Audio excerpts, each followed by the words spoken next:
What's up, guys? Welcome to the channel.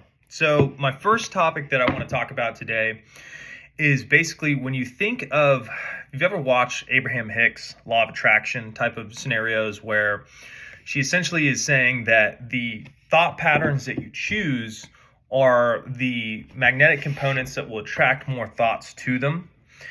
The premise that messes up a lot of people when it comes to that process is they work really hard, myself included, right, to change those thoughts. And when you change those thoughts, what you're doing is essentially, in the beginning, or at least how I did it, that I needed to correct, was I was trying to put these thoughts out and then have other thoughts magnetize them and use them like a direct type of thing to change the physical world.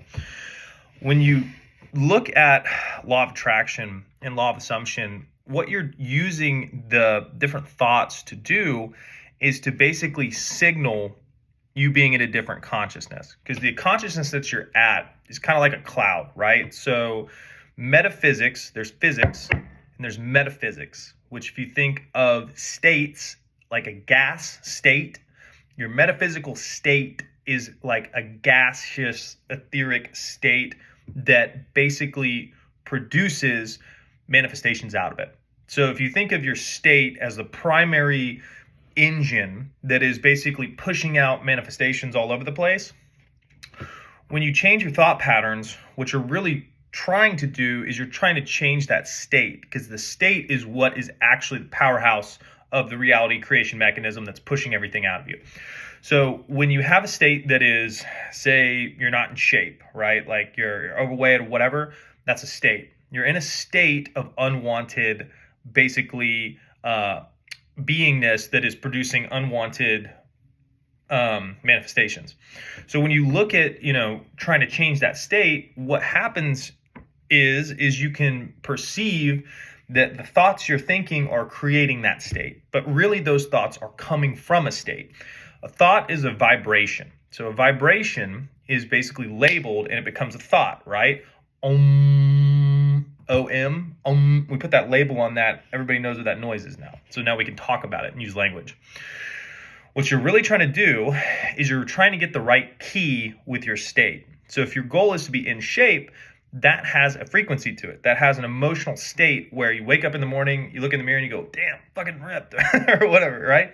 So that state that you're trying to embody is really the goal. And the way that you do that is through feeling your way into it. And now what is cool is when you change your thoughts, what you want to do is you want to change the state, because the state is always producing things. So the emotional state that you're in, if you're afraid, you're going to have all these fearful thoughts come out of that state, and it's going to sound like people are, being afraid around you. You're going to see scary shit. It's all a production of the state that you're in, right? So when you change that state, that's more of a feeling emotional type of complex that you're working after. So what you're trying to do is you're trying to change the state, hold that state dominant, and then the first notifications of a state being dominant is new thoughts will start to populate from that state. So when you try to change your thoughts to directly influence the state, you're still in the same state, but now you're trying to curtail the thoughts to change the state. But the thoughts are produced from the state that you're in. So if you feel friction when you're trying to produce different thoughts, it's because the state that is dominant is unwanted, and you're trying to basically monkey wrench that state into what you want it to be.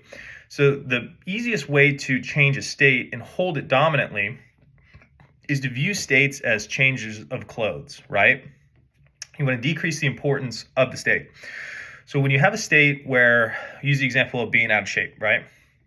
You wake up every morning, you have a chronic habitual vibrational pattern of unwanted focus and awareness. It means you're aware primarily of unwanted, right? And it can be a little bit tricky because every single time you wake up, you have all this evidence physically in your third dimensional reality that something is a certain way.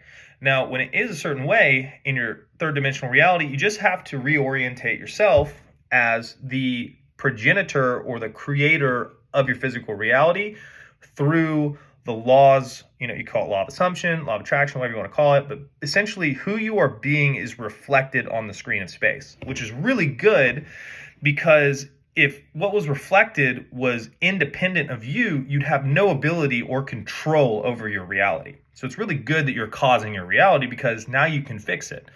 So when you fix your reality, instead of looking externally and being like, damn, I need to go get on a diet. Damn, I need to do this. Damn, I need to do this. As I mentioned earlier, thoughts are produced from states. So if you think that way, right, you're in a state of not having it. It's very literal. It's very, very literal.